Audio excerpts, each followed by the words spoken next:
Que alegria! Sou Marcelo Oliveira de Souza, moro na cidade de João Câmara, Rio Grande do Norte, e estudo com o André Cispe, viu? E trabalho na M Souza Cel. Um abraço a todos e até logo.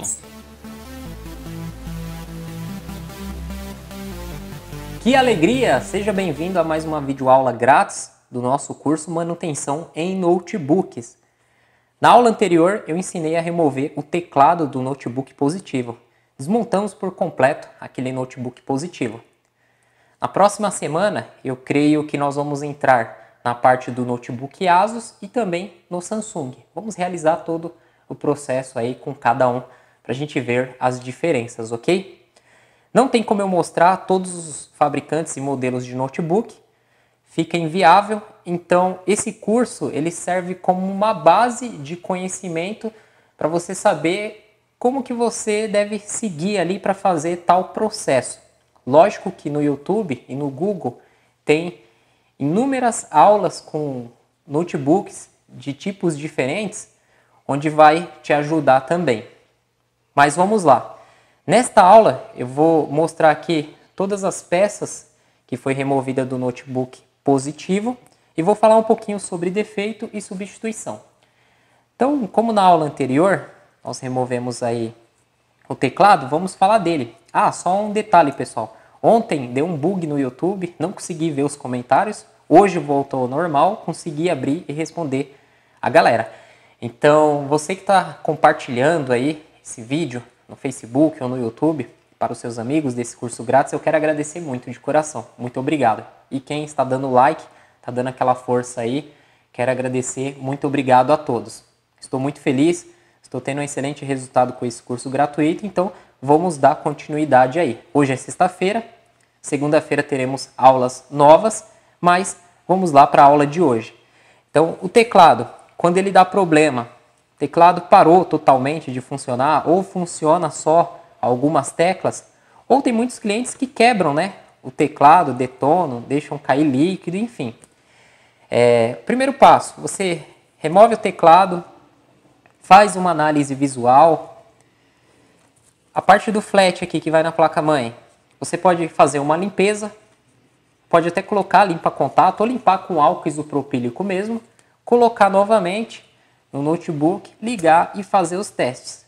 Se o teclado não voltar a funcionar, aí você deve realizar a troca. Tem teclados que a troca é feita por cima, você vai ver que as travas ficam aqui em volta, então quando você for pegar qualquer notebook, o primeiro passo é a análise visual. Você vai ter que analisar e ver ali mais ou menos onde que tem as travas, tudo, para saber se vai ser retirado por cima ou por baixo. Tem dúvidas? Peça ajuda ao YouTube, ao Google. Pesquise e você vai conseguir encontrar, porque hoje tem muito conteúdo na internet em relação a isso, a troca de teclado. Bom, vou trocar o teclado. Onde comprar? Eu falei para vocês que no final do curso eu vou indicar um fornecedor de peças de notebook. E não vou indicar agora, eu vou indicar lá no final, quero que vocês acompanhem esse curso até o final. Mas no momento eu vou falar do Mercado Livre, mas lá no final eu vou dar um outro fornecedor sem ser o Mercado Livre. Então você vai fazer o quê? Você vai pesquisar por esse código aqui, ó. Aqui tem um modelo. Então tem o modelo e aqui tem a revisão. E tem a linguagem, que é muito importante. Por quê? Nós temos o teclado na linguagem Brasil, que tem o C cedilha e toda a parte de acentuação aqui. E tem o teclado na linguagem americana, Estados Unidos, que não tem C cedilha, os acentos são diferentes. Então, muito cuidado. Quando eu comecei a trabalhar com notebook em casa, eu acabei comprando um teclado e não observei isso e tive que conversar com o cliente. Então, muito cuidado, né? Verifica lá se a linguagem é Brasil e se o modelo é certinho para quando chegar não ter erros, ok? Então o teclado ele é muito simples de identificar defeito, de se fazer a troca e é um serviço assim lucrativo. Aí o preço a ser cobrado depende muito do notebook que você vai mexer. Igual, tem pessoas que costumam cobrar uma porcentagem em cima do valor total do notebook. Mas se o notebook é um positivo, não tem como fazer isso, porque é um notebook muito barato. Então, você tem que estabelecer uma faixa de preço, um valor mínimo. Né? O mínimo que eu faço qualquer serviço é R$60. Ou o mínimo é R$80. E a partir desse valor, você vai ver o equipamento, quanto que custa o equipamento, o nível de dificuldade para montar um orçamento que seja justo também para o cliente e justo para você. Você tem que valorizar o seu serviço, ok? Bom, então aqui está o teclado que nós removemos. Vamos agora para o HD. O HD de notebook, nós temos os HDs IDEs. Esses 3 notebooks que eu estou mexendo não tem o IDE, porque é um HD muito antigo. Então hoje você vai encontrar o quê? Os HDs SATAs. Então nós temos SATA 1, SATA 2, SATA 3. Né? Quanto maior o número, maior a velocidade. Esse aqui é um SATA 2, né? Trabalha com a velocidade de 300. E nós temos os SSD, como aquele notebook da Samsung, eu coloquei um SSD 240 GB, inclusive ao final do curso nós vamos ver a parte de formatação e instalação. Então eu vou formatar e instalar o Windows num HD, no mesmo notebook e depois com o SSD, para a gente verificar realmente se tem diferença ou não na hora de ligar, desligar, carregar o sistema, fazer as tarefas. Lógico que tem. O HD, ele tem a sua placa de circuito e aqui dentro a parte mecânica. Então o HD SATA, ele tem essas duas partes, a parte eletrônica e a parte mecânica. A parte eletrônica é essa placa de circuito. De vez em quando a gente tem que remover essa placa de circuito, pegar a parte dos contatos dela e limpar, colocar álcool isopropílico, limpar contato, passar uma escovinha, né? Secar, colocar a placa novamente e muitas vezes o HD volta a funcionar. Já teve casos disso. Pode acontecer da placa de circuito ela queimar. A parte mecânica está boa e você precisar trocar só a placa de circuito. Serviço muito fácil. Aqui dentro nós temos um disco, um braço que faz a leitura. E o HD, por ele ser mecânico, no caso do SATA, ele faz um barulho, ele faz um ruído.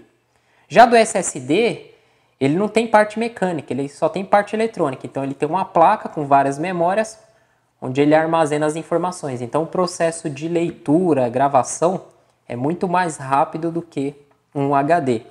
Então quando o HD dá problema, o computador não reconhece, você entrou no BIOS, o setup de configuração, o computador não reconhece, então você vai verificar se está conectado corretamente, se não está quebrado as conexões.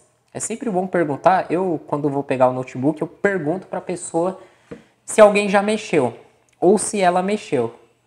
Eu gosto de pegar notebooks que ninguém mexeu, porque muitas vezes passa na mão de uma assistência ou o cliente mexe e fica complicado para você. Então, muitas vezes você perde tempo, o notebook estava com defeito e a pessoa que mexeu danificou mais ainda. Então eu tenho esses critérios, né? Até pessoas que me enviam e-mail, entram em contato comigo, André, quero mandar um notebook para você, eu pergunto, né? Mas alguma assistente já mexeu? Ou você já mexeu? Né? Eu prefiro pegar notebooks que ninguém mexeu. O notebook está com defeito, ninguém mexeu. O caso de reparo é quase 100% das vezes, né? Lógico que tudo que chega a gente não conserta tudo, é impossível consertar tudo. Então o setup, o BIOS, setup de configuração, não reconhece o HD, ou o sistema está muito lento, na hora que você vai formatar, começa a dar problemas. Existem programas para você instalar, para você identificar defeitos de HD, corrigir setores. Essa parte de HD é uma parte muito longa.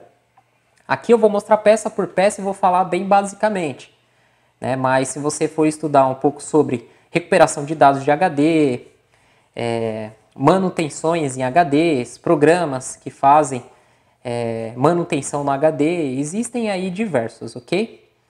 Mas o HD é SATA, cabo de dados e cabo de força é SATA.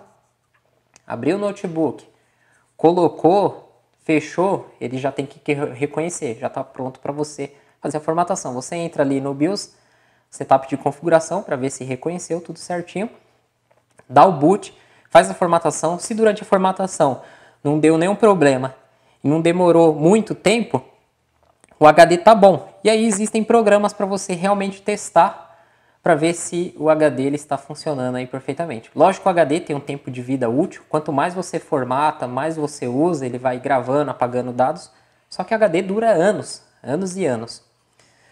Bom, nós temos a memória, então nós temos memórias aí DDR1, 2, 3 e 4. Os notebooks que você pegar, você vai encontrar mais com DDR2 e DDR3.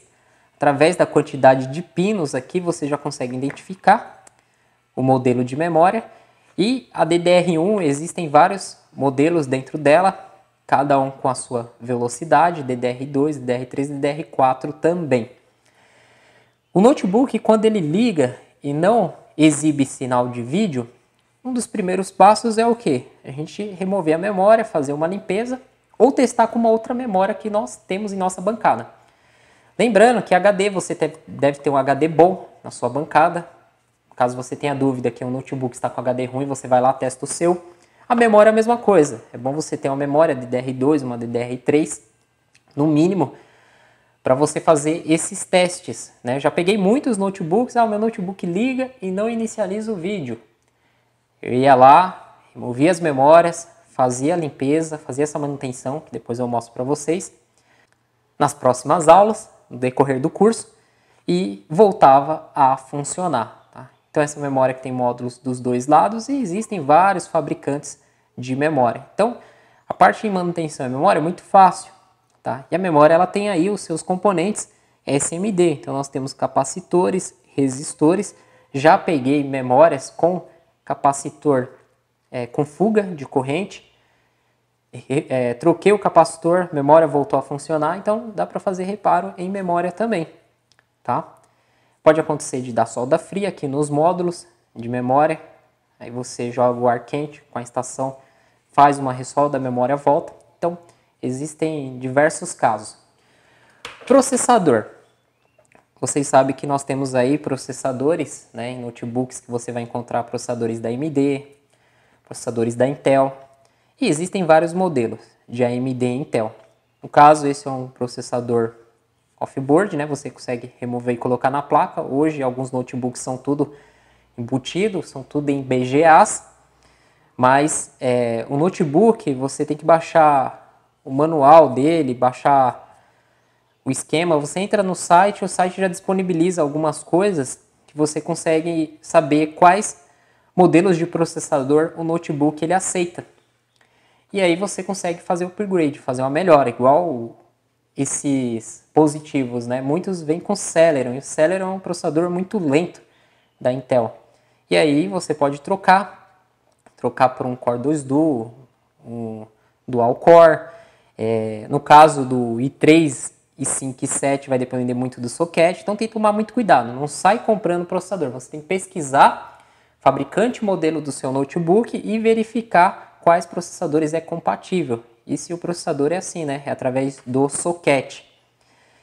Então a manutenção que é feita em processador é o que? É mais a troca de pasta térmica, porque o processador, quando ele dá problema, é inviável fazer o reparo dele, é muito complicado. Então você troca. E cada processador existe um número de pinos. Cuidado para não entortar os pinos, não encoste o dedo aqui nos pinos. E na hora de colocar o processador, ele tem uma indicação aqui. Então lá no socket vai ter a indicação e aqui também.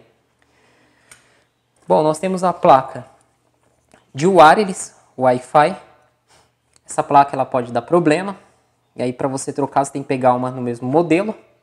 E aí tem notebooks que vem em placa com uma antena, outros com duas. No caso desse ele só tem uma, que vai lá na parte de cima da tela. O Wi-Fi ele dá muito problema, mas é em relação a software, a drivers. Então tem muitas pessoas que até esquecem de usar o FN, o sinal da antena, para ativar o Wi-Fi. Ou formatam o notebook, colocam um sistema operacional que não reconhece os drives. Aí não funciona áudio, o vídeo fica ruim.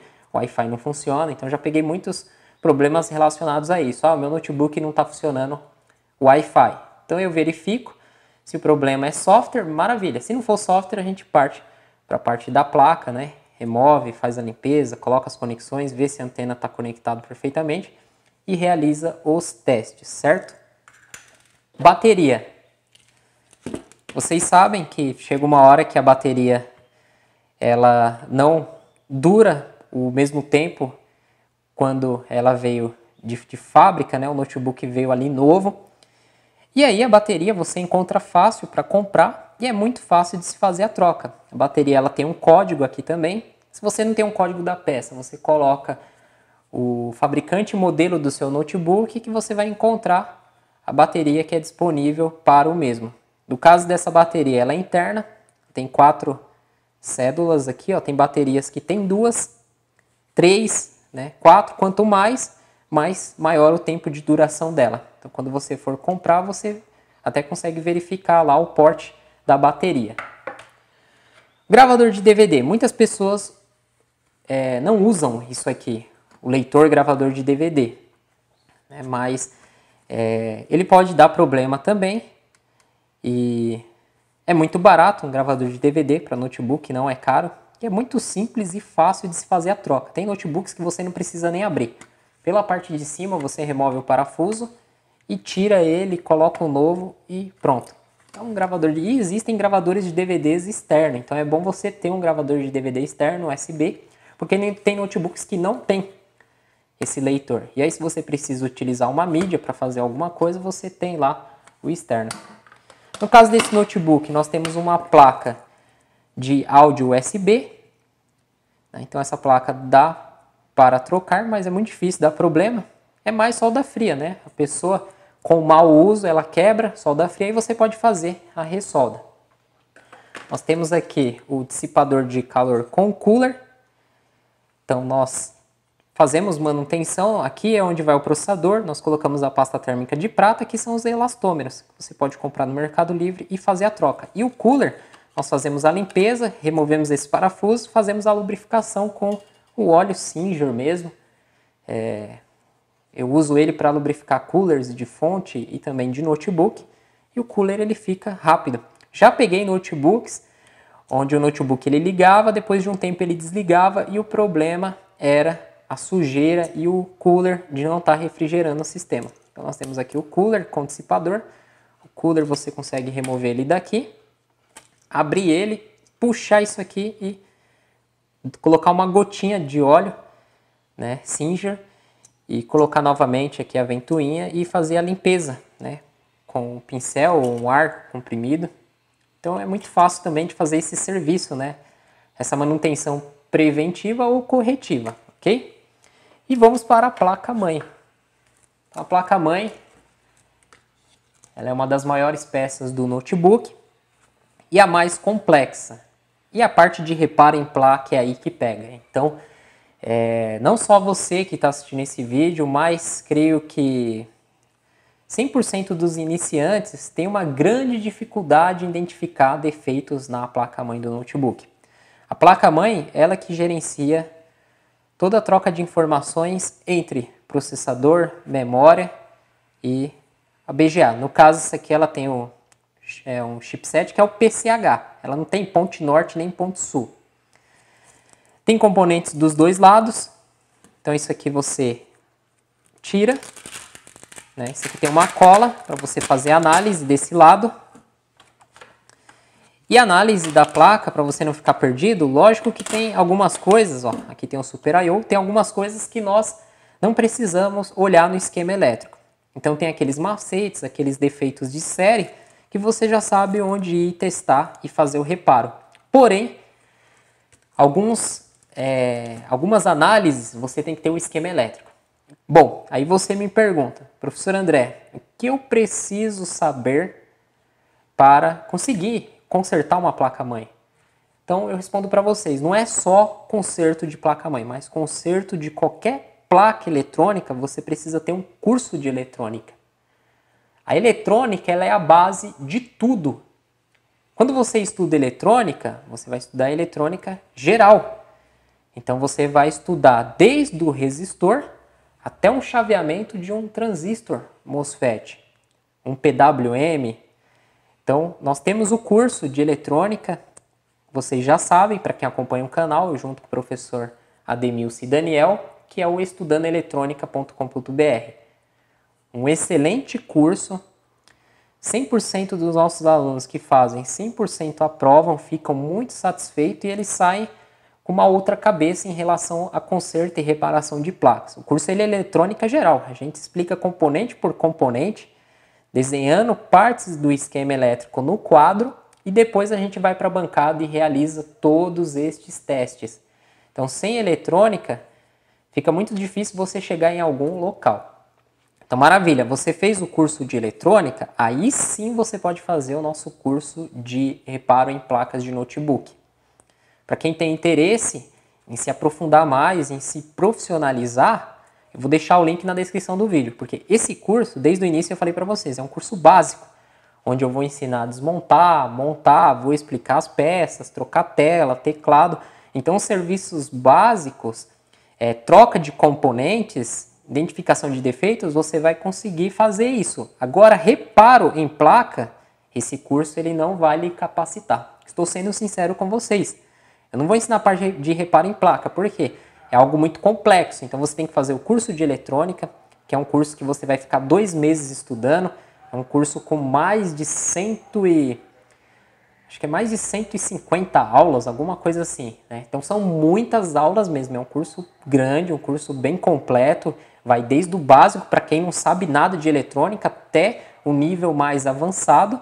E depois tem o curso de notebook, né? Se você já fez curso de eletrônica e não tem dúvidas em relação à eletrônica, você pode fazer já o curso de reparo em placas de notebook, que é um curso diferente desse, é um curso mais avançado. Os nossos cursos pagos, eles são mais avançados do que isso que vocês estão aprendendo até aqui. Eu vou deixar o link na descrição do vídeo, os cursos são online, você compra através do boleto ou cartão de crédito. Cartão de crédito parcela em até 2 vezes, lembrando que se você parcelar tem juros, mas é muito baixo os juros. E vale muito a pena você investir, se qualificar. O curso online fica aí 2 anos disponível para vocês estudarem, assistirem quantas vezes vocês quiserem. Aí você tem direito a certificado, direito a suporte pelo fórum durante 3 meses. Mas, se você não tem condições de comprar um curso, se você não tem condições de investir, eu entendo, eu sei que a situação para muitos está complicada. Eu recebo muitos e-mails, muitas mensagens, eu sei que não está fácil, né? Então, por isso que eu resolvi fazer esse curso grátis em manutenção, formatação de notebooks. Por quê? Parte de troca de HD, vocês já viram como que faz, vão aprender muito mais, que eu vou mostrar isso em outros modelos de notebook, memória, processador, manutenção do cooler, troca de teclado, bateria, troca de tela, placa-mãe. Se você não sabe fazer o reparo, você pode dar a opção de trocar a placa-mãe do cliente. Tem muitas placas-mães que não dá reparo mesmo. Aí tem que ser feito a troca. Ou você pode levar a placa desse jeito e terceirizar um serviço. Aqui, na minha cidade e região, muitos levam lá na Santa Efigênia. Na região lá do centro de São Paulo, lá na rua Santa Efigênia. E tem técnicos que cobram, eu vou cobrar 60, 80 reais para reparar a placa. E fica mais barato do que comprar uma placa nova. Aí você vai ganhar menos, você vai ter que pôr um valor mais alto para o cliente final. Então vamos lá, voltando aqui à análise da placa-mãe. Então, placa-mãe, nós temos aqui o soquete. Vocês viram que é só girar aqui, ele vai fechar e abrir, travar e destravar. Os slots de memória, nós temos 2. Nós temos aqui várias conexões, como vocês podem ver, ó. Nós temos uma conexão aqui, outra aqui, outra aqui, outra aqui, outra aqui, outra aqui, que é responsável pelos flats, aquelas partes que nós fomos desmontando, alto-falante, speaker e assim por diante, tá? Do outro lado da placa, nós temos mais algumas conexões aqui, de mousepad, de teclado, botão power e assim por diante. O bom é que são conexões diferentes. Então, se você não lembra onde vai cada uma, você vai fazer uma análise visual. Então, na análise visual, você vai ver que o conector tem a mesma quantidade de pinos e o tamanho dele é a mesma quantidade onde vai ser conectado, certo? Aí, nós temos os componentes aqui embutidos na placa, que é o Power Jack, que dá muito problema, é fácil de se trocar. Se você sabe soldar, você tem estação de ar quente, estação de solda, você consegue remover o Power Jack e fazer a troca tranquilamente. Nós temos HDMI, placa de rede, placa de vídeo e USBs. Desse lado. Do outro lado, nós temos aqui as conexões SATA do HD e aqui é do leitor de DVD e aqui é do HD, tá? O leitor de DVD é menor, o de dados. O de força é o mesmo tamanho, o de dados é menor, do HD é maior. E nós temos os componentes eletrônicos. Então na placa nós temos os capacitores de estado sólido. Tá vendo? Nós temos vários capacitores de estado sólido. E nós temos os capacitores SMD, né? É a nanotecnologia aí de componentes. Componentes SMD muito pequeno que não tem nada escrito sobre o seu corpo. Então vocês vão encontrar os capacitores, nós temos indutores, resistores, diodos, transistores bipolares do tipo NPN e PNP e nós temos transistores MOSFETs, canal N e canal P, e entre outros componentes aí, tá? Eu falei aqui os principais. Nós temos cristais, osciladores, temos CIs de PWM, né, chaveadores, temos outros CIs responsáveis. E para você saber identificar e fazer o teste, o esquema elétrico é a melhor opção. Tanto que o curso de eletrônica ele vai lhe ensinar a fazer a leitura de um esquema elétrico, a análise de um esquema elétrico. Nosso curso em reparo de placas de notebook, nós temos um módulo inteiro só de esquema elétrico. Então essa parte de reparo em placa, nesse curso nós não vamos ter. Tá? Nós vamos aprender um pouquinho, né, sobre análise visual. Lógico que tem placas que você pega e você faz uma limpeza na placa com álcool isopropílico, uma escovinha e pronto. A placa volta a funcionar. Tem casos que é só você trocar a bateria da CMOS. Tá? Agora vai ter casos que vai ter componente esquentando. Aí é beleza, é um capacitor, você tira ele, coloca outro no lugar e pronto. Agora um reparo mais aprofundado, uma análise mais aprofundada, segue aquele caso dos cursos, ok? Então, pessoal, essas são as peças, né, do notebook positivo. A tela, eu já falei sobre a tela, então não mostrei a tela e o resto é carcaça, né? O pessoal ficou com dúvida de resina, né? Teve um rapaz até que eu respondi. Dá uma pesquisada no YouTube, tem muitos vídeos sobre resina, né? Recuperação de carcaça de notebook. Então você tem o líquido e o pó. Então você separa a quantidade de pó, coloca o líquido, mexe, vai virar uma pasta e aí você vai aplicando e você vai refazendo a parte. E depois aquilo ali endurece e vira pedra. Aí você não consegue mais tirar. Então pesquisa no YouTube que vocês vão ver aí. Se eu tiver algum notebook aqui que eu precise refazer alguma parte, eu mostro para vocês também, ok? Que alegria! Então encerramos essa sexta-feira. Um bom final de semana para vocês. No sábado não estou conseguindo fazer vídeo porque eu estou fazendo um curso. Sábado eu queria fazer vídeo sobre suporte referente a esse curso, mas não estou conseguindo porque eu estou fazendo um curso de sábado em uma escola, curso presencial. Se tudo der certo, depois eu vou falar para vocês que escola é esta. Vou estar indicando para vocês também. Curso muito bom. Vou esperar aí concluir o curso, né, para mim saber o que eu estou indicando para vocês. E de domingo eu estou fazendo uma viagem para resolver alguns assuntos pessoais. Então, o final de semana está muito corrido para mim. Mas é isso, galera. Só tenho a agradecer o carinho de vocês, a atenção que vocês dão, o tempo que vocês tiram para assistir as minhas videoaulas. Que Deus abençoe vocês. Nos veremos aí segunda-feira. Abraços, que alegria!